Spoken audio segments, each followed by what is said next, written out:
नमस्कार, आप देख रहे हैं आज तक। आपके साथ मैं हूं सईद अंसारी। स्वागत है आपका हल्ला बोल में।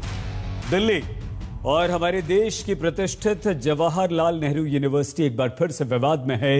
विवाद यूनिवर्सिटी में आयोजित एक वेबिनार को लेकर है, जिसमें कश्मीर को लेकर देश विरोधी सोच एक बार फिर से सामने आई। वेबिनार में जम्मू कश्मीर को भारत का अधिकृत कश्मीर बताया गया। वेबिनार का वेब पेज सामने आते ही एबीवीपी के छात्रों के विरोध प्रदर्शन शुरू हो गए। हंगामे के बीच वेबिनार तो रद्द कर दिया गया, लेकिन इस घटना से एक बड़ा बवाल पैदा हो गया। प्रश्न ये कि आखिर जेएनयू से बार बार देश विरोधी सोच और तस्वीर क्यों सामने आती है। तो आज हम चर्चा इसी मुद्दे पर करेंगे, लेकिन उससे पहले देखिए हमारी ये विशेष रिपोर्ट। जहां हुए बलिदान मुखर्जी,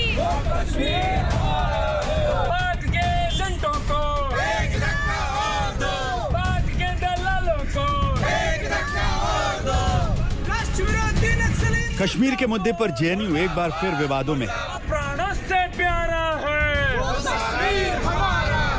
एक बार फिर कश्मीर पर जेएनयू से देश विरोधी सोच सामने आई और देश विरोधी इसी सोच के खिलाफ जेएनयू के कई छात्र गुस्से से उबल रहे हैं। जिसे कश्मीर को खून से सींचा, वो कश्मीर हमारा है। जेएनयू में इस नए विवाद की शुरुआत हुई सेंटर फॉर वुमेन स्टडीज की ओर से कश्मीर पर आयोजित एक वेबिनार से। 29 अक्टूबर को आयोजित इस वेबिनार को नाम दिया गया gendered resident and fresh challenges in post 2019 Kashmir. और वेबिनार के वेब पेज में कश्मीर को इंडिया ऑक्युपाइड कश्मीर यानी भारत अधिकृत कश्मीर लिखा गया। इस वेब पेज के सामने आते ही जेएनयू के एक कोने में कश्मीर के नाम पर पनप रही देश विरोधी सोच सामने आ गई और एबीवीपी के कार्यकर्ताओं ने इसके खिलाफ प्रदर्शन शुरू कर दिया। स्टूडेंट हो, आप प्रोफेसर हो, आपको नेशनल इंटीग्रेशन को प्रमोट करना चाहिए। मतलब राष्ट्र एक हो, राष्ट्र एकजुट हो, उस भावना को प्रमोट करना चाहिए। लेकिन आप उसके खिलाफ कर रहे हो। आप इस देश में रहते हो, इस देश का खाते हो, स्टूडेंट हो तो हमारे कैंपस में हमारे टैक्स पेयर की मनी से पढ़ते हो, और आप कश्मीर को जो है हमसे मतलब अलग करने की बात करते हो। तो ये कुछ ऐसा चीज़ है जो हम नहीं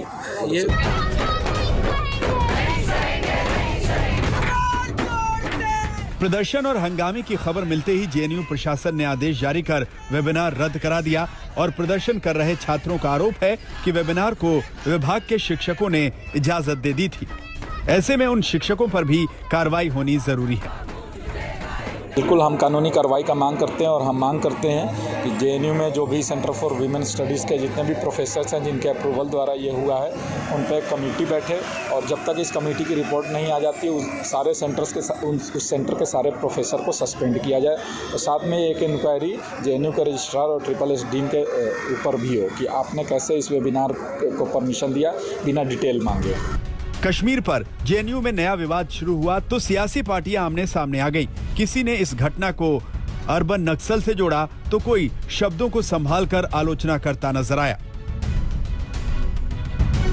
और दुख है कि आज भी यूनिवर्सिटीज के अंदर व समाज के अंदर विष फैलाने का काम अर्बन नक्सल्स कर रहे हैं। भारत की संसद का एकमत फैसला है कि पाकिस्तान ऑक्युपाइड कश्मीर को भारत में लाना है और कश्मीर की एक एक इंच भूमि भारत की है। जो लोग ऐसे सेमिनार करते हैं वो लोग देश की लोकतंत्र का, देश की संसद का, देश की एकता अखंडता का, देश की प्रभुसत्ता का अपमान करते हैं। इसीलिए जेएनयू में इसी तरह का मतलब इंडिया व्याप्त कश्मीर पर बोलना अच्छी बात नहीं है। और जेएनयू में इसी तरह की गलत चर्चा हमेशा होती रहती है, देश के खिलाफ साजिश होती रहती है और वहाँ के स्टूडेंट ने मतलब इसी तरह का बर्ताव नहीं करना चाहिए। ये बिल्कुल गलत है। अगर किसी ने जानबूझकर किया है तो बहुत ही गलत है, और अगर ये लापरवाही से हुआ है तो भी गलत है। इसलिए कि अगर भारत के अंदर कोई सेमिनार हो रहा है और वो भी एक बहुत ही रिप्यूटेड यूनिवर्सिटी के अंदर, उसमें भारत में यानी हमारे कश्मीर को ये कहा जाए ऑक्युपाइड कश्मीर, तो बुनियादी तौर पर गलत बात है। जेएनयू में जम्मू कश्मीर के बहाने देश विरोधी सोच सामने आने की ये पहली घटना नहीं है। 2016 में भी जेएनयू के ही कैंपस में सरेआम देश विरोधी नारों के आरोप लगे थे और अब यहीं पर कश्मीर को भारत अधिकृत बताने पर नया बखेड़ा शुरू हो गया है। दिल्ली से कुमार कुणाल के साथ आज तक ब्यूरो। अगर देश की इतनी प्रतिष्ठित, इतनी बड़ी यूनिवर्सिटी में इस तरह की बात होती है, ऐसा कोई वेबिनार होता है जिसमें यह लिखा होता है कि इंडियन ऑक्युपाइड कश्मीर, तो ये बेहद बेहद गंभीर मामला है।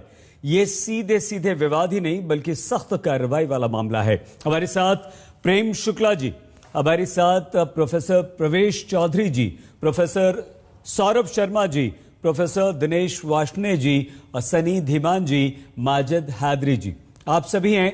आप सभी को नमस्कार और आप सभी का बहुत बहुत स्वागत हमारे इस कार्यक्रम में। प्रेम जी, जेएनयू लगातार विवाद में है और आज तो बड़ा ताज्जुब हुआ। देखिए, हम अगर संविधान की बात करें तो संविधान में भी कश्मीर से कन्याकुमारी तक भारतवर्ष एक एक इंच भूमि हमारी है, इसमें कोई संदेह नहीं। हर भारतवासी को गर्व होता है। लेकिन इस तरह की अगर आवाज उठती है, प्रेम जी हम आपके पास आए उससे पहले प्रोफेसर प्रवेश चौधरी जी, क्योंकि आप जेएनयू से ही हैं और एक प्रतिष्ठित यूनिवर्सिटी से इस तरह के स्वर उठना, प्रोफेसर चौधरी, और उसके बाद उस वेबिनार को रद्द कर देना समझ में आता है। लेकिन ये स्वर उठते ही क्यों हैं? क्या आपका प्रशासन इतना कमजोर है? क्या वहां पर इस तरह की देश विरोधी सोच वाले लोग इतना हावी हो गए हैं कि जो मनमर्जी करते हैं? ये क्या संदेश हम हमारी युवा पीढ़ी को प्रोफेसर चौधरी दे रहे हैं? नहीं, ये प्रश्न तो बड़ा प्रश्न है, लेकिन जहां तक प्रशासन की बात है तो प्रशासन में जो सेंटर के जो इंचार्ज हैं, जो प्रोफेसर्स हैं उस सेंटर के, वीमेन स्टडी सेंटर के, ये उनकी जिम्मेदारी है। क्योंकि वो जो भी कार्यक्रम बनाते हैं उस कार्यक्रम को अगर वो IQSC में भेजते हैं या जो वहाँ का जो सर्वर सेंटर है वहाँ भेजते हैं तो वो उसको अपलोड करने उनकी जिम्मेदारी है और वहाँ सारे कर्मचारी हैं। इसलिए प्रशासन की जिम्मेदारी इसके अंदर होना ये एक अलग विषय है, पर उनका नहीं हो सकता। दूसरा आपका प्रश्न है कि ऐसा होता क्यों है। तो देखिए, जेएनयू के अंदर, जेएनयू ही नहीं, जब से यूनिवर्सिटी सिस्टम जो हमारे देश के अंदर आता है, एजुकेशन के बारे में बात होती है, तो हम देखते हैं कि जो कैरिकुलम है, जो सब्जेक्ट्स पढ़ाए जाते हैं, जो चीज़ें पढ़ाई जाती हैं, उन चीज़ों में पढ़ाते हुए ये तमाम सारी चीज़ें पढ़ाई जाती हैं। मैं आपको बताता हूं कि कहीं ना कहीं आप देखिए कि जब भारत के अंदर कश्मीर आता है, भारत का हिस्सा है कश्मीर, और जब वो साथ में जुड़ता है, विलय होता है, तो अब उस समय को लेकर के भी तमाम तरह के प्रश्न खड़े करे जाते हैं और इन्हीं विद्वानों के द्वारा खड़े जाते हैं। प्रोफेसर चौधरी, आप प्रोफेसर हैं, मैं आपको सर कहूंगा। मैं तो विद्यार्थी हूं आज भी, लेकिन जब से होश संभाला है सर, कश्मीर से कन्याकुमारी सुना है और ये भारत का अभिन्न अंग है, हिस्सा है, यही रचा बसा है। बिल्कुल, बिल्कुल। और मेरे जैसे इस भारतवर्ष के हर विद्यार्थी ने यही पढ़ा है प्रोफेसर साहब। वही तो क्या कहीं कोई ऐसा है, आपको लगता है ऐसा करिकुलम है, ऐसी किताब है, ऐसा पाठ्यक्रम है जहां पर ये हमें बताया गया? अगर है तो आज तक उस पर आवाज क्यों नहीं उठी?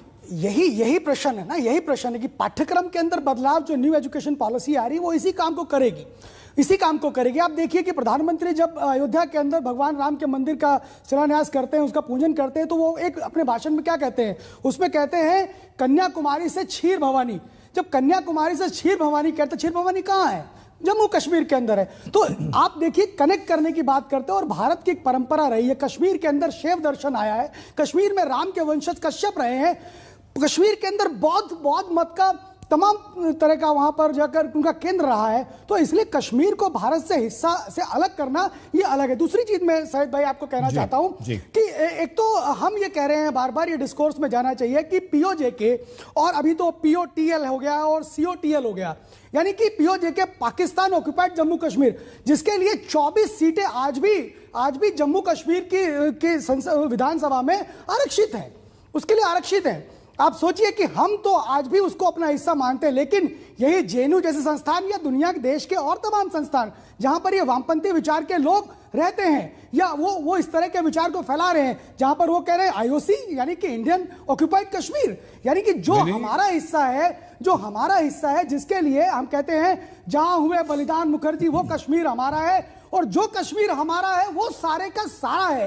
ये नारे भारत के कण कण के अंदर विद्यमान है। चौधरी साहब, हम भी कह रहे हैं, लेकिन आप भी प्रोफेसर हैं सर, आप भी वहां पर पढ़ाते हैं, आपकी भी जिम्मेदारी है। सनी दीवान जी, मैं आता हूं प्रेम जी आपके पास। सनी दीवान जी, भारतीय संविधान और जम्मू एंड कश्मीर की जो अभी बात की 24 सीटों की प्रोफेसर साहब ने, उसके बाद भी अगर ऐसी सोच उठती है तो हम इसे बहुत भावनात्मक तौर पर लेते हैं और हर देशवासी को लेना चाहिए।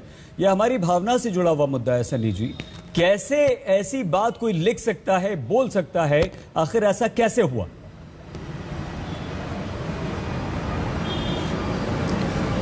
सईद भाई, पहले तो आपको जेएनयू की राम राम। आपकी आवाज़ बहुत मीठी है, तो अभी इसमें थोड़ा गुस्सा मिलाने की ज़रूरत नहीं पड़ेगी, आज बेहतर रहेगा। मैं एक छोटे से सवाल से शुरू करता हूँ एक नज़्म के द्वारा कि नफस नफस कदम बस एक फिक्र दम बदम, घिरे हैं हम सवाल से हमें जवाब चाहिए। जवाब दर सवाल है कि इंकलाब चाहिए, जहाँ किसान के खिलाफ साजिशें हो शान से, जहाँ बापू से नफरत प्रेम नथुराम से, जहाँ खौफनाक राज हो, जहाँ भुखमरी का तांडव रोज बेशुमार हो, वहाँ ना चुप रहेंगे हम, कहेंगे हाँ कहेंगे हम, हमें हमारा हक जनाब चाहिए। तो दिन के वादों का ना और एतबार कर, हर टूटी सांस हिसाब चाहिए। घिरे हैं हम सवाल से हमें जवाब चाहिए। जो ये कश्मीर का मुद्दा जेएनयू के ऊपर भी लाया गया, पहली बात, इसमें जेएनयू के स्टूडेंट का कोई रोल नहीं। जो घटना घटी ही नहीं है उस पर अब आप क्यों सवाल करना चाहते हैं? और जो घटना घट रही है, फिलहाल मैं जेएनयू की बताता हूं, 5 दिन से जेएनयू के सफाई कर्मियों जो है हड़ताल पर बैठे हैं, होटलों के अंदर कूड़े का अंबार लगा पड़ा है, क्योंकि यहाँ के वाइस चांसलर ने पिछले एक साल से उनकी सैलरी को बढ़ाया नहीं है। सुनिए, ये जेएनयू का मुद्दा है। प्लीज एक सेकंड, माफी के साथ आपको रो रहा हूँ, माफी के साथ। नहीं सर, एक सेकंड प्रोफेसर चौधरी, एक सेकंड। नहीं, देखिए, कोई नहीं रोकेगा आपको, जैसे प्रोफेसर चौधरी ने बोला, आपको भी कोई नहीं रोकेगा। लेकिन हम आज एक प्रश्न लेकर यहां पर हैं, समय कम होता है धीमान जी, और वो प्रश्न ये है कि क्या वो वेबिनार हो रहा था, उसका जो पत्र छपा गया उसमें इंडियन ऑक्यूपाइड कश्मीर नहीं लिखा गया? अगर नहीं तो आप उसे कह दीजिए, और अगर हां तो क्यों, उसके लिए जिम्मेदार कौन है और क्या ऐसा लिखा जाना चाहिए? बाकी तो देखिए, हमारा लोकतंत्र हमें स्वतंत्रता देता है। किसान बैठे हुए हैं ना 11 महीने से। है प्लीज जी अपनी बात पूरी कीजिए। वो देखेगा। दूसरा, ये टाइपो भी हो सकता है, गलती भी हो सकती है। तीसरा, मैं आपको एक बात बता देता हूँ कि जो कोई भी यूनिवर्सिटी की परिकल्पना की जाती है, वहां पर बड़े से बड़ा सवाल जो उस यूनिवर्सिटी की बाउंड्री के बाहर नहीं किया जा सकता, उस पर बात होती है। बाउंड्री के बाहर नहीं किया जा सकता, उस पर बात होती है।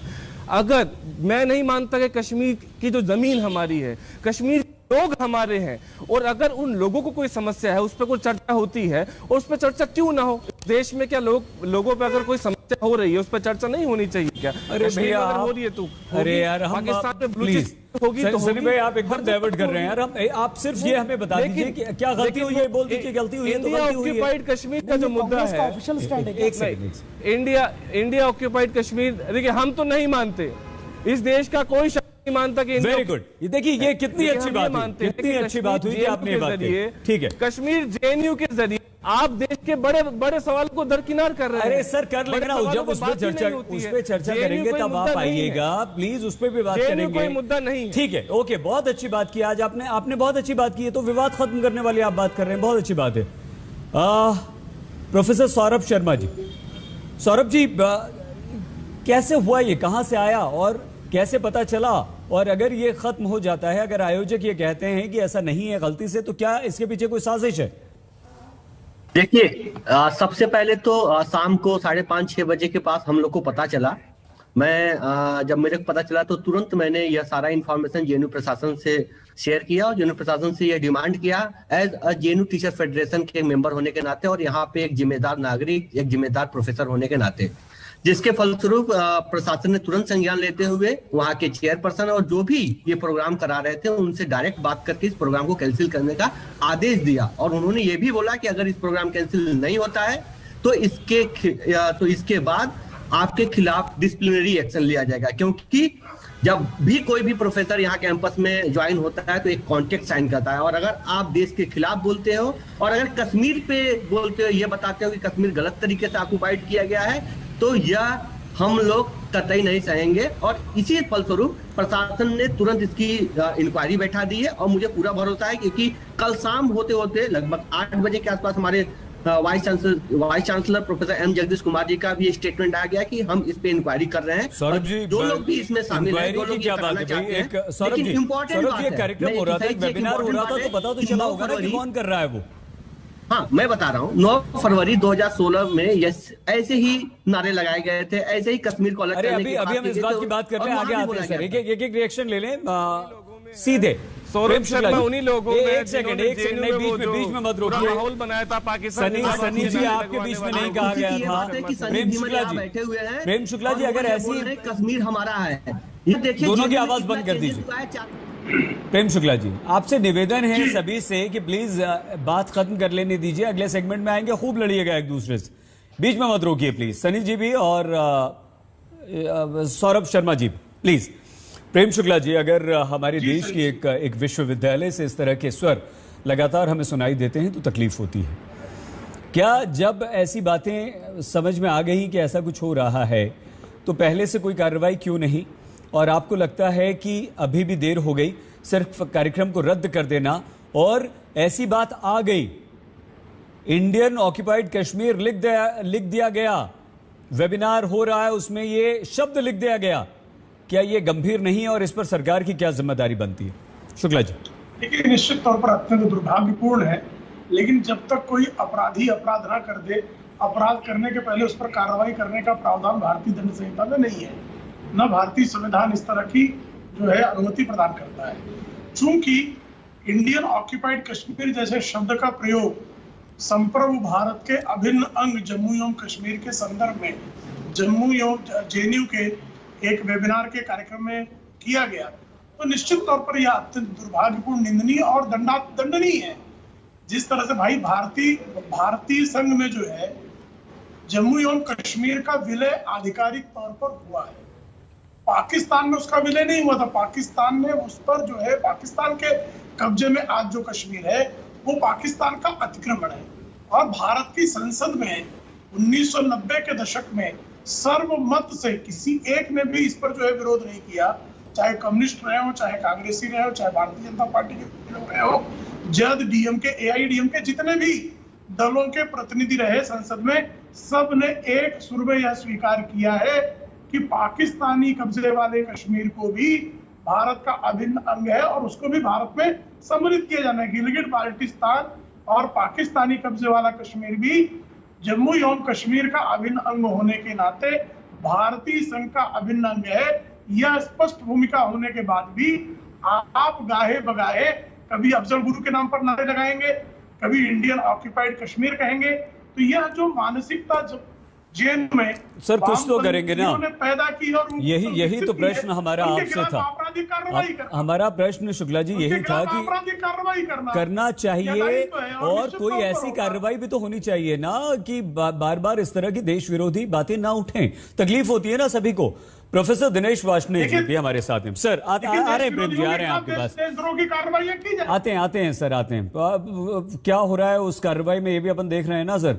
प्रोफेसर वार्ष्णेय सर, क्या आप इस बात से सहमत हैं कि इतनी छूट मिलनी चाहिए, कोई कुछ भी लिख दे, या आपको लगता है कि यह वाकई गंभीर मामला है और ये इंडियन ऑक्युपाइड कश्मीर अगर लिखा गया है तो सख्त कार्रवाई होनी चाहिए जेएनयू प्रशासन की तरफ से भी, और इस पर आगे भी सरकार को भी थोड़ा सा सजग होना चाहिए?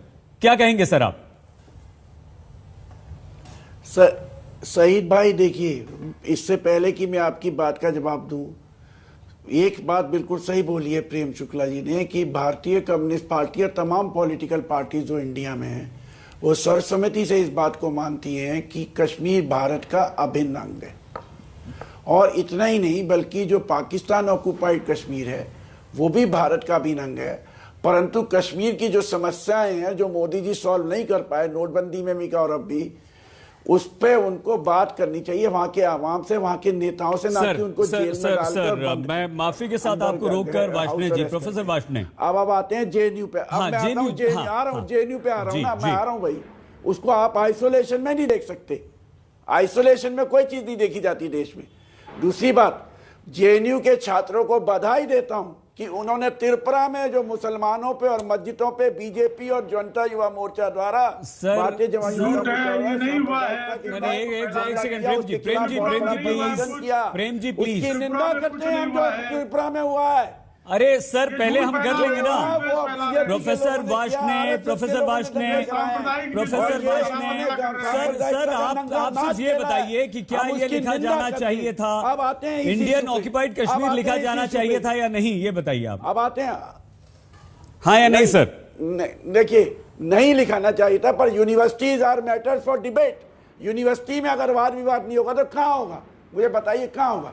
उन बच्चों को कैसे जवाब देंगे कि आप गलत कह रहे हो? जी बोल लेने दीजिए ना भाई, आप गलत कह रहे हो। वहां पे दूसरा सेमिनार ऑर्गेनाइज कीजिए। ये थोड़ी ना कि बीएबीपी वाले लठ लेके जाएंगे, टीचरों को मार देंगे और आज तक अरेस्ट नहीं हुआ। ये थोड़ी ना कि त्रिपुरा में मुसलमानों को मार देंगे। ये थोड़ी होगा कि आप स्कूल के बच्चों की बस चला देंगे, आपकी बात नहीं मानेंगे तो। ये आप गुंडागर्दी का राज आप चला रहे हो। इसको विश्वविद्यालयों को विश्वविद्यालय रहने दो। विश्वविद्यालय जो है आपके अखंड भारत की राजनीति को नहीं मानते। विश्वविद्यालय आपकी गंगा गाय गायत्री की राजनीति को नहीं मानते। विश्वविद्यालय खोले इसलिए जाते हैं कि लोगों में फिलोसफिकल अंडरस्टैंडिंग का। सर हम समझे नहीं, अखंड भारत की राजनीति को नहीं मानते मतलब अखंड भारत पर क्या राजनीति हो सकती है सर? कर दो, अखंड भारत तो है ना, उस पर क्या राजनीति होगी प्रोफेसर? अरे ये इनका भारत, इनका अखंड भारत है। इनका भारत क्या होता है? भारत तो आपका, हमारा, प्रेम जी का, प्रोफेसर चौधरी, सौरभ शर्मा, सनी दीवान, माजिद हैदरी, सबका है सर। भारत है विभिन्नताओं में एकता का देश, यूनिटी इन डाइवर्सिटी है ना। तो इनका भारत क्या होता है सर? इनका भारत कैसे हो सकता है? माजिद हैदरी जी ये नहीं मानते ना बीजेपी आरएसएस वाले। इनका अखंड भारत है। जो इनका मोहन भागवत जी कहने लगे सब हिंदू हैं। माजिद हैदरी जी ठीक है सर, आते हैं अगले सेगमेंट में आपको चर्चा का मौका देंगे प्रेम शुक्ला जी के साथ। 65,000 साल पहले भारत। माजिद जी क्या आप ये मानते हैं कि इस तरह की कोई बात नहीं करनी चाहिए, नहीं लिखनी चाहिए किसी वेबिनार के द्वारा, किसी सेमिनार के द्वारा, जहां पर पहले से अगर कोई मुद्दा, जहां अनरेस्ट है, वो अनरेस्ट और बढ़े और उसमें कोई ना कोई प्रॉब्लम और पैदा हो? मानते हैं आप माजिद जी ये बात? देखिए सैयद साहब, आपके प्रश्न का उत्तर देने से पहले मैं पूरे देश को, क्या पूरे विश्व को याद दिला दूं, क्योंकि आपका प्रोग्राम पूरा विश्व देखता है, कि ये जवाहरलाल नेहरू यूनिवर्सिटी की लिबरल और आउट ऑफ बॉक्स सोच है कि अभिजीत बैनर्जी जैसे नोबेल लॉरिएट यहाँ से निकले हैं, अमिताभ मट्टू जैसे एक ग्लोबली एक्लेम्ड एकेडमिक निकले हैं, और हमारी फाइनेंस मिनिस्टर निर्मला सीतारमण जैसे एल्यूमनाई हैं वहां के। तो ये उसकी आउट ऑफ बॉक्स सोच है। लेकिन अब आज जो हम बात कर रहे हैं जिस विषय पे, तो वो टाइपोग्राफिकल एरर का मामला नहीं। जेएनयू की सबसे बड़ी प्रॉब्लम, उसका नाम जवाहरलाल है। अगर इसी यूनिवर्सिटी का नाम वीर सावरकर क्षमा मांगता यूनिवर्सिटी होता तो आज आप इस पे बात नहीं करते। तो वहां इंडियन ऑक्युपाइड कश्मीर लिखा होता तो बात नहीं करते क्या?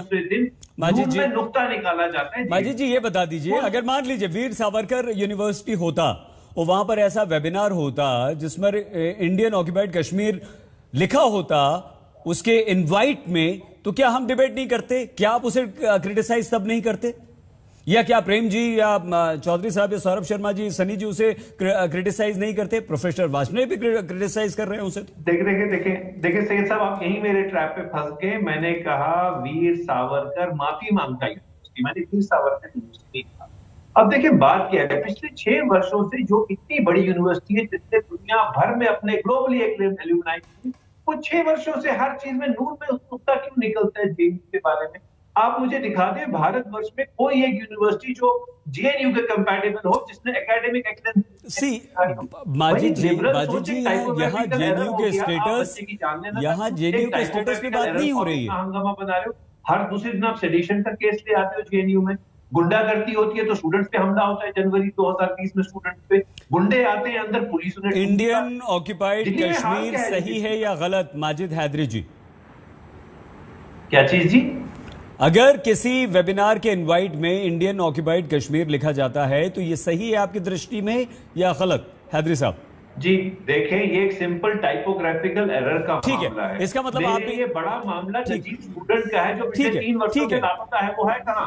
बहुत छोटा सा ब्रेक की बात कीजिए, बहुत छोटे से ब्रेक के लिए हम यहाँ पर रुक रहे हैं, लेकिन एक बात तो यहाँ पर तय हो गई कि किसी भी पार्टी, किसी भी दल से जुड़े हुए हमारे आज मेहमान हो, वो सब एक सुर में ये मानते हैं कि ये लिखना गलत है कुछ लोग भले ही ये कहते हैं माजिद जी जैसे कि ये टाइपो एरर हो सकता है, लेकिन अगर टाइपो एरर है तो भी वो ये मानते हैं कि ये गलत है, लिखना गलत है। बहुत छोटा सा ब्रेक, देखते रहिए। आज वेबिनार किया जाना था इंडियन ऑक्यूपाइड कश्मीर, उसमें लिख दिया जाता है ये गंभीर मामला है। लेकिन उससे पहले एक और खबर इस वक्त आ रही है।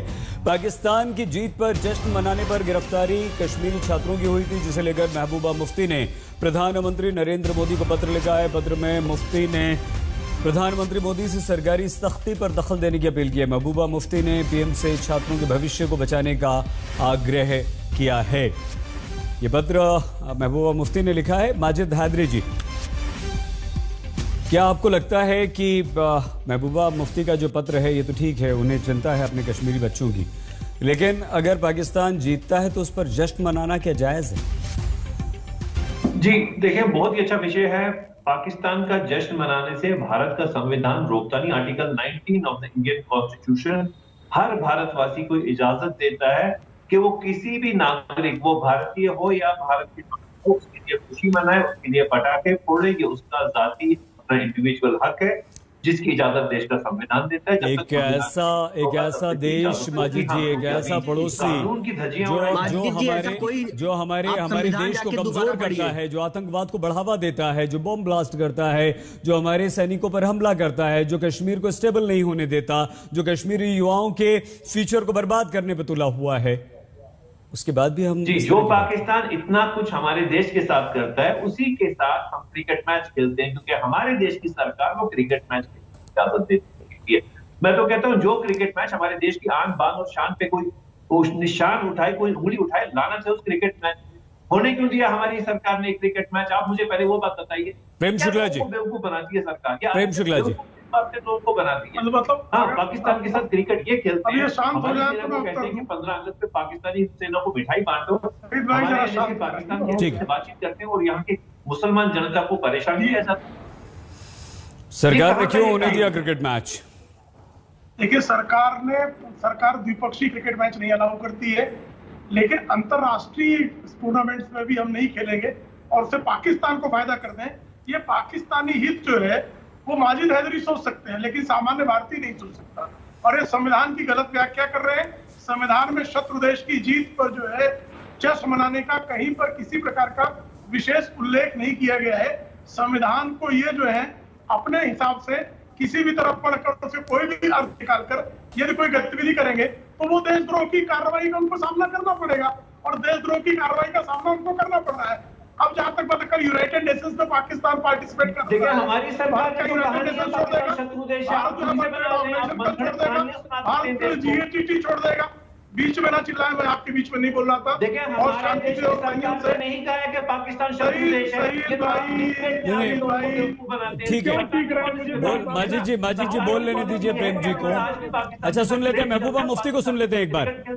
पाकिस्तान के साथ क्या जरूरत है, तो जरूरत बेवकूफ होते हैं।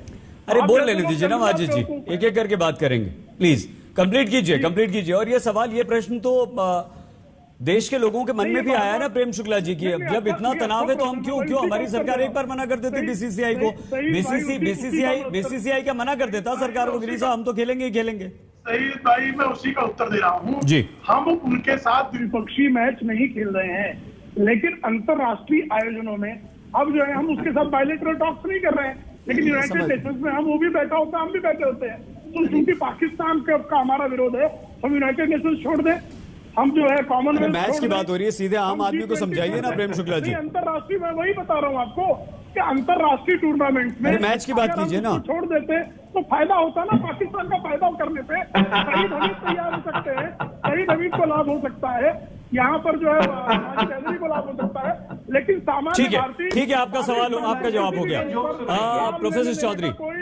प्रोफेसर चौधरी, क्या जवाहरलाल नेहरू यूनिवर्सिटी का नाम जवाहरलाल नेहरू के नाम पर है? अगर वो वीर सावरकर या कुछ और होता तो ये इस तरह के विवाद नहीं होते? नहीं, ऐसा नहीं है। हैदराबाद में भी विवाद हुए हैं और तमाम जगह विवाद हुए हैं, लेकिन एक समस्या क्या है हैदरी साहब की, उन्होंने कहा कि सावरकर ने माफी मांगी। देखिए, मैं यही बात शायद आपको कह रहा था कि पाठ्यक्रम में इस तरीके की चीजें पढ़ाई जाती हैं जिस पढ़ाने के कारण से एक क्रांतिकारी को, जिसने आजादी की लड़ाई लड़ी, जिसने इतनी ज्यादा उस पर यातनाएं हुई, उस यातना करने जिस पे हुई, उसको आप कह रहे हैं कि वो सब जो है इस तरह से उसने माफी मांग ली। अरे जिसके बारे में गांधी लिख रहे हैं, जिसके बारे में इंदिरा गांधी लिख रही हैं, जिसके बारे में जवाहरलाल नेहरू कह रहे हैं, जिसके बारे में देश के तमाम बड़े बड़े नेता उसके सम्मान में बात कर रहे हैं, उस सावरकर के बारे में आप इस तरह के अगर प्रश्न कर रहे हैं तो इसका मतलब कहीं ना कहीं करिकुलम में बदलाव की आवश्यकता है। ये मैंने पहले ही कहा। इसलिए जवाहरलाल नेहरू का नाम बदलने से या सावरकर रखने से दिक्कत नहीं है। दिक्कत आपकी पाठ्यक्रम बदला मानसिकता जाना चाहिए क्या आपको लगता है चेंज होना चाहिए? हंसी मत प्लीज। देखिए, ये उल्टी गंगा बहाने के मूड में है। कुछ दिनों बाद ये कहेंगे नथुराम गोडसे ने देश को आजाद कराया महात्मा गांधी की हत्या करके। ये जो आरएसएस के लोग हैं, देखिए सावरकर जो काला पानी की सजा काटने गए थे उनको तो हमारा देश हमेशा सलाम करेगा, लेकिन जो वहां से 6 बार सॉरी लेटर लिखकर वापस आए और फिर अंग्रेजों के बने महात्मा गांधी की हत्या में उनका महात्मा गांधी की हत्या में गांधी ने क्यों कहा था कि वो भारत माता के सच्चे सबूत है? नथुराम गोडसे क्यों कहा था? जवाहरलाल नेहरू ने क्यों उनको सम्मान दिया था? सरदार पटेल ने उनके सम्मान में क्यों कहा था? सावरकर के बारे में कहा था। गांधी ने, महात्मा गांधी ने क्यों उनके लिए चिट्ठी लिखी थी?